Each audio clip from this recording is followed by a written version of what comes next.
اس ضمن میں ایک بات نہ کہتا چلوں، ایک واقعہ سطح ذہن پر رقص کرتا ہے، آئیے آپ کے گوش گزار کر دیتا ہوں۔ لقو دق صحرا، وسیع بیابان ہے، وسیع دامن کوہ ہے، پہاڑ کا ایک وسیع و عریض دامن ہے، ایک شامیانہ، ایک خیمہ جسے کہہ لیجئے وہ لگا ہوا ہے، اور شامیانہ بھی سونے کا ہے، جس کی رسیاں، جو اس کو روکنے والی رسیاں ہیں وہ بھی سونے کی، اس میں تنابیں چاندی کی ہیں، اور جن کھونٹوں میں وہ بندھا ہوا ہے وہ کھونٹے سونے کے ہیں۔ دیکھنے میں جو اس کی مالیت ہے، جو اس کی حیثیت ہے، بظاہر ایسا لگ رہا ہے کہ اندر پتہ نہیں کون سا بادشاہ آرام کرتا ہوگا، کون سا امیر اس کے اندر ہوگا، لیکن حیرت میں پڑ جاؤ گے جب میں آپ کو بتاؤں گا کہ یہ خیمہ، یہ شامیانہ کسی بادشاہ کے لیے نہیں بنایا گیا ہے، اس کے اندر ایک قبر ہے، قبر پر یہ شامیانہ بنایا گیا۔ جب شامیانہ پوری آن و بان و شان و شوکت کے ساتھ میں کھڑا ہے، اب اندر اس کے قبر ہے، حیرت میں پڑ جاؤ گے، حیران ہوگے کہ اندر قبر کے لیے اتنا قیمتی شامیانہ۔ تو میں کہوں گا کہ جناب، بڑے لوگوں کے انداز بھی بڑے ہوتے ہیں، مالداروں کے رویے بھی بڑے مالدارانہ ہوتے ہیں۔ اتنے میں اس خیمے کا ایک دروازہ، ایک پردہ ہٹا، ایک پادریوں کی جماعت، عیسائیوں کے جو مقدس پیشوا تھے، ان مقدس لوگوں کی جماعت اندر آئی،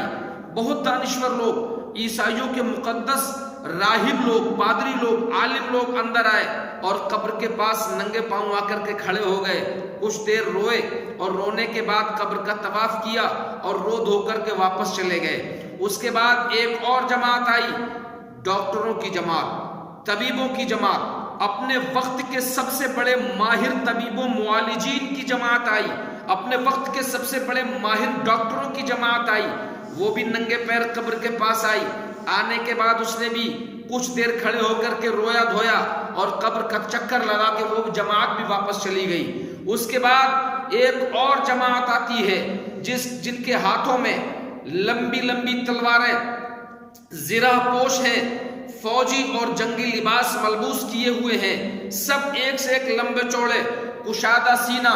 موٹی ہڈی کے لوگ ہیں، وضاحت سے معلوم ہوتے ہیں بڑے بہادر لوگ ہیں۔ میں نے تاریخ سے پوچھا یہ کون ہے، تو تاریخ کہتی ہے یہ اپنے زمانے کی سپر پاور فوج کے اعلیٰ عہدیداران ہیں۔ کوئی کمانڈر ان چیف ہے، تو کوئی جنرل ڈائریکٹر ہے، تو کوئی فوج کا سپہ سالار ہے، اب اس کے کوئی بریگیڈیئر ہے۔ اتنے میں آ کر کے وہ لوگ بھی قبر کے پاس ننگے پاؤں آئے، کھڑے ہو کر کے روئے کچھ دیر، اور وہ بھی واپس چلے گئے۔ اس کے بعد چوتھے نمبر پہ اپنے وقت کی بڑی خوبصورت عورتیں، سب سے زیادہ خوبصورت پورے ملک کی لیڈیز، اپنے بالوں کو بکھرائے، ہاتھوں میں سونے کا تھال، اس میں جواہر اور موتی بھرے ہوئے، وہ بھی کچھ دیر قبر کے پاس آ کر کے روئیں، چکر کاٹا، واپس چلی گئیں۔ اس کے بعد پھر ایک شخص آیا، تاریخ بولتی ہے کہ یہ آنے والا جو آ رہا ہے یہ ملک کا سب سے سپر پاور انسان ہے، سب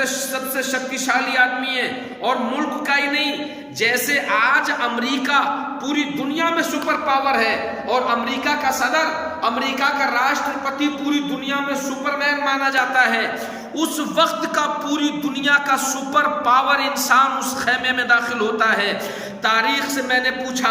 اس سپر پاور ویکتی کا نام کیا ہے، اس پرسنالٹی کو کس نام سے پہچانا جاتا ہے، تو تاریخ بولتی ہے یہ اپنی دنیا کے سب سے زیادہ طاقتور دیش روم کا بادشاہ ہے۔ نام کیا ہے؟ بادشاہ کا نام ہے ہرقل، جس کو عرف عام میں ہرقل کے نام سے پہچانا جاتا ہے۔ ہرقل بادشاہ اندر آیا، جو قبر اندر تھی وہ اس کے بیٹے کی قبر تھی۔ اس قبر کے پاس کھڑے ہو کے بولا، بیٹا آج تیری سالانہ برسی تھی، تیری اس سالانہ برسی پہ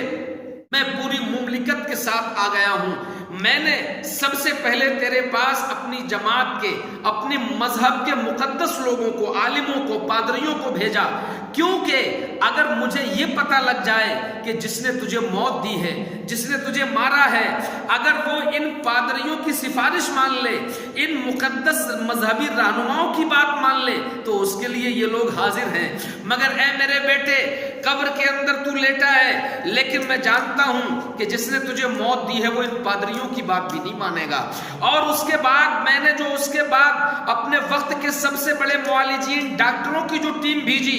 ٹیم تیرے پاس آئی جو میں نے بھیجی، اس کا مطلب یہ ہے کہ اگر جس نے تیری جان لی ہے وہ ان کے اپچار کرنے سے، ان کے ٹریٹمنٹ کرنے سے، ان کے علاج کرنے سے اگر تیری جان واپس کر دے تو اس کے لیے ڈاکٹروں کی ٹولی حاضر ہے، اور پوری مملکت کے سب سے قابل ترین ڈاکٹر موجود ہیں۔ لیکن میرے بیٹے مجھے معلوم ہے جس نے تجھے موت دی ہے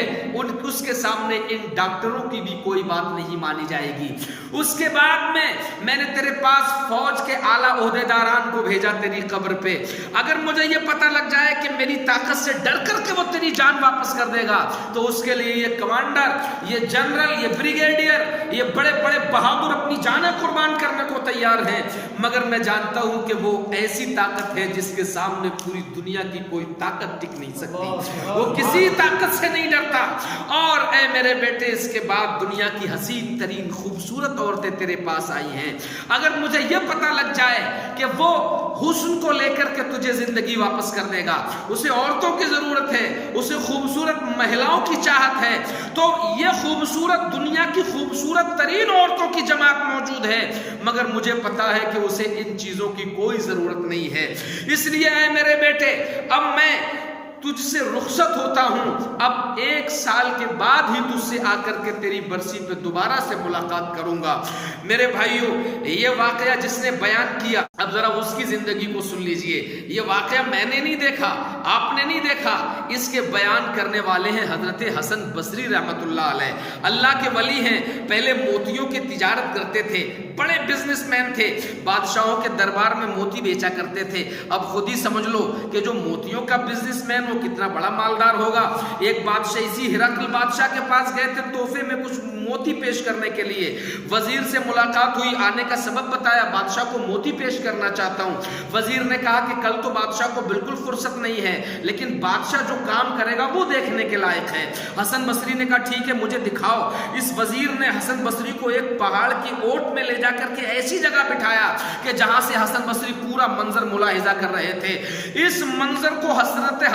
حسن بصری نے دیکھا، اور اے مسلمانوں، اے دنیا کے لوگوں، حسن بصری کی زندگی اس منظر کو دیکھنے سے بدل گئی۔ ہو سکتا ہے کہ سننے سے تمہاری زندگی میں بھی انقلاب آ جائے۔ اب جس بات کے لیے میں نے اس واقعے کو چھیڑا ہے وہ بات سنیے۔ حاصل گفتگو، حسن بصری جو اس سے پہلے دنیا دار تھے اور بڑے بزنس مین تھے، انہوں نے اس واقعہ کو دیکھنے کے بعد سچے دل سے توبہ کی، وہی دنیا کو خیر بات کہہ دیا، اور دل میں سوچنے لگے کہ یار جو موت اتنی زیادہ کڑوی حقیقت ہے، ایک بادشاہ بے بس ہے، پوری رعایا کے ساتھ بے بس ہے، سب کچھ اس کے پاس ہے، اور اس نے اس انداز میں اپنے بیٹے کی برسی منائی کہ دل پہ بات لگ گئی، وہی توبہ کی، بزنس چھوڑا اور جنگل کو چلے اللہ اللہ کرنے۔ کسی نے کہا حسن بصری کیا ہوا، ہیروں کا بیاپار نہیں کرتے، ہیرے جواہرات نہیں بیچتے؟ کہا بہت بیچ لیے، بہت میں نے مال اکٹھا کر لیا، آج کے بعد حسن بصری دنیا کا مال اکٹھا نہیں کرے گا، آج دل کی دنیا بدل گئی ہے، آج کے بعد اگر مجھے جواہرات اکٹھے کرنے ہیں تو آخرت کے جواہرات اکٹھے کرنے ہیں، مجھے آج کے بعد اگر ہیرے اکٹھے کرنے ہیں تو آخرت کے لیے مال اور سرمایہ اکٹھا کرنا ہے۔ 70 سال تک باوضو رہے اس کے بعد حضرت حسن بصری، اور اس ایک ہی واقعے نے ایسی دل کی دنیا بدلی، ایسی دل کی دنیا بدلی کہ دنیا کی محبت دل سے نکل گئی اور پروردگار کی خشیت دل میں گھر کر گئی، اور ایسی گھر کری کہ دنیا کی محبت جو نکلی ہے اور رب کی محبت جو آئی ہے، اللہ نے سارے پردے ہٹا دیے، حسن بصری کو اپنا ولی بنا لیا۔ یہ ہوتا ہے، اسی لیے کہتے ہیں کتنے مفلس ہو گئے، کتنے تونگر ہو گئے، خاک میں جب مل گئے دونوں برابر ہو گئے۔